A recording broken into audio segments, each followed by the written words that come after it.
Assalamualaikum warahmatullahi wabarakatuh. Sampai bertemu kembali dalam pembelajaran tematik. Marilah anak-anak, sebelum belajar kita berdoa terlebih dahulu. Mudah-mudahan apa yang kita harapkan, kita cita-citakan dijawab oleh Allah Subhanahu wa Ta'ala. Berdoa mulai. Oke anak, bagaimana kabarnya hari ini? Mari kita mulai pembelajaran kita, ya, pembelajaran 5. Masih di subtema 1, keragaman suku bangsa dan agama di negeriku. Ya. Tujuan pembelajaran kali ini SBDP setelah mencermati notasi dan syair sebuah lagu, siswa mampu mengetahui tempo serta tinggi rendah nada dalam lagu tersebut dengan tepat. PPKN sekalian mampu mengidentifikasi keragaman agama di Indonesia dengan benar. Bahasa Indonesia setelah membaca teks, siswa mampu menuliskan gagasan pokok dan pengetahuan baru dalam bacaan dengan tepat. Kamu telah mengetahui keragaman suku bangsa dan bahasa di Indonesia. Meskipun beragam suku bangsa dan bahasa, tetapi seluruh penduduk Indonesia merupakan satu bangsa, yaitu bangsa Indonesia. Hal itu juga tertuang dalam lagu berikut ini. Ya, kalian pasti sudah tahu lagu Satu Nusa, Satu Bangsa. Ya, lagu ini bertempo lambat. Ya, ciptaan El Manik. Mari kita nyanyikan bersama-sama. Satu nusa, satu bangsa, satu bahasa kita. Tanah air pasti jaya untuk selama-lamanya. Indonesia pusaka, Indonesia tercinta, nusa bangsa dan bahasa kita bela bersama.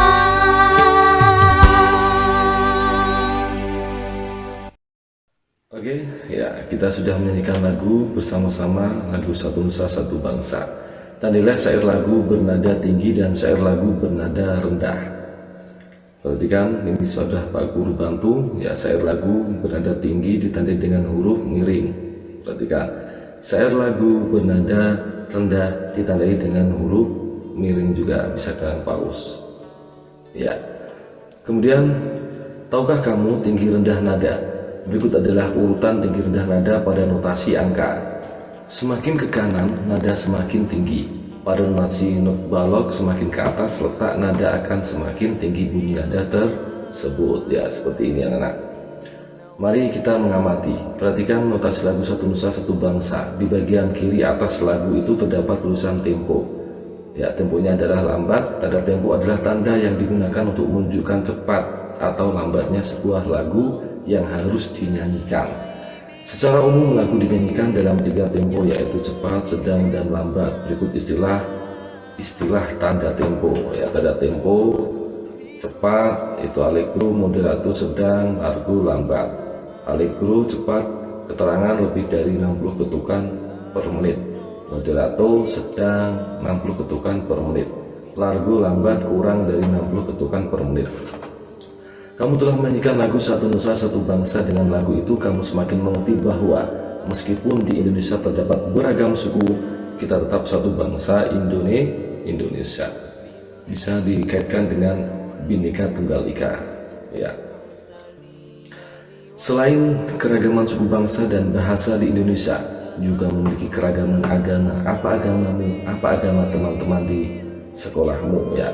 Karena kita sekolahnya di MI, agama seluruhnya adalah Islam. Akan tapi kalian juga mempunyai tetangga, ya, teman di sekitar kalian yang beragama selain Islam. Keragaman agama di Indonesia. Letak geografis Indonesia di antara 2 samudra dan 2 benua menjadikan Indonesia sebagai pusat lalu lintas perdagangan internasional.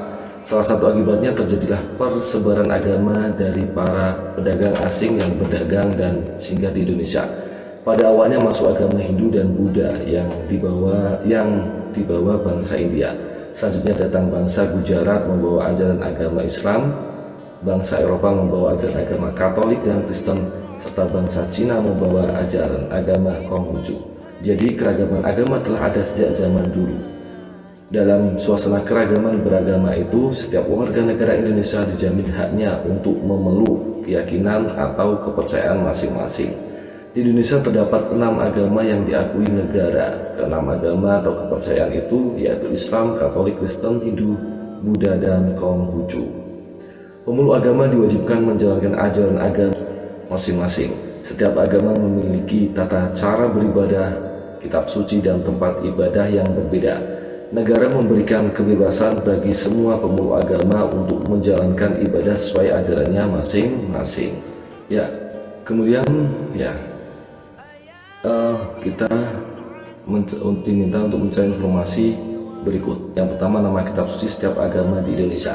Yang kedua, tempat beribadah setiap agama di Indonesia. Kemudian yang ketiga, hari-hari besar setiap agama di Indonesia. Ya, kita pahami. Dari yang pertama, agama Islam, tempat ibadah masjid, kitab suci Al-Quran, hari besar Idul Fitri, Idul Adha, Isra Mi'raj, Maulid Nabi.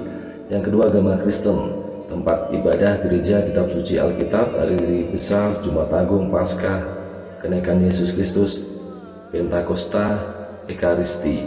Ya, begitu juga agama Katolik. Kemudian agama Hindu, tempat ibadah pura, kitab suci Weda, hari besar Nyepi, Saraswati, Galungan, Kuningan. Ya. Kemudian yang kelima, agama Buddha, tempat ibadah vihara, kitab suci Tripitaka, hari besar Waisak. Kemudian Maga Puja, terus Asada. Yang keenam, agama Konghucu, tempat ibadah kelenteng atau litang, kitab suci Sisujing, hari besar, hari lahir Nabi Konghucu, hari wafatnya Nabi Konghucu, terus Cengbeng, terus Genta Rohani Bokto. Ya, teruskan hasil diskusimu dalam sebuah peta pikiran. Ya, seperti ini: agama Islam, tempat ibadah masjid, kitab suci Al-Quran. Kemudian hari besar Idul Fitri, Idul Adha, Isra Mi'raj, Maulid Nabi. Tuliskan gagasan pokok dari setiap paragraf. Ya, gagasan pokok yang pertama, ada 6 agama yang diakui di Indonesia. Gagasan pokok paragraf kedua, negara memberikan kebebasan untuk menjalankan ibadah sesuai agama masing-masing. Berikutnya yang kedua, tuliskan pengetahuan baru yang kamu dapat dari teks tersebut. Ya, contoh seperti ini: Indonesia terletak di antara 2 samudra dan 2 benua, sehingga Indonesia sebagai pusat lalu lintas perdagangan internasional. Kemudian agama Hindu dan Buddha dibawa bangsa India. Kemudian bangsa Gujarat membawa ajaran agama Islam, bangsa Eropa membawa ajaran agama Katolik dan Kristen, bangsa Cina membawa ajaran agama Konghucu. Setiap warga negara Indonesia dijamin haknya untuk memeluk keyakinan atau kepercayaannya masing-masing. Kemudian di Indonesia terdapat 6 agama yang diakui negara, yaitu Islam, Katolik, Kristen, Hindu, Buddha, dan Konghucu. Setiap agama memiliki tata cara beribadah, kitab suci, tempat ibadah yang berbeda. Negara memberikan kebebasan bagi semua pemeluk agama untuk menjalankan ibadah sesuai ajarannya masing-masing. Kemudian yang ketiga, tuliskan kembali teks keragaman agama di Indonesia dengan bahasamu sendiri. Ya, kalian bisa pause, bisa kalian baca video ini dengan cara di pause ya anak ya. Oke. Ya. Ayo renungkan, di Indonesia terdapat keragaman agama, namun negara menjamin kebebasan setiap pemeluk agama untuk menjalankan ibadah sesuai ajaran agamanya masing-masing. Apa yang kamu lakukan agar temanmu dapat menjalankan ibadah sesuai ajaran agamanya? Ya, tindakan yang kulakukan agar temanku dapat menjalankan ibadah sesuai ajaran agamanya. Yang pertama, memberikan kebebasan kepada teman kita untuk menjalankan ibadah sesuai ajaran agamanya. Yang kedua, tidak memaksa teman untuk mempelajari agama kita. Yang ketiga, tidak menjatuhkan, kemudian merendahkan dan menghina agama teman. Yang keempat, tidak mengganggu teman yang sedang beribadah. Yang kelima, berteman dengan siapapun walaupun berbeda agama. Ya, kerjasama dengan orang tua. Contoh, identifikasilah juga tempat ibadah yang ada di kampungmu. Contoh, kalian tinggal di Banjaranyar, ya, agama yang dianut penduduk mayoritas adalah Hindu, contoh tempat ibadah yang ada pura, ya seperti itu. Oke anak-anak, cukup sampai di sini pembelajaran pada pembelajaran 5 di tema 7 subtema 1. Mudah-mudahan bermanfaat. Apabila ada kekurangan Pak Guru mohon maaf. Mari kita akhiri pembelajaran kali ini dengan bacaan hamdalah. Alhamdulillah.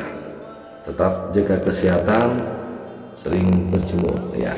Assalamualaikum warahmatullahi wabarakatuh.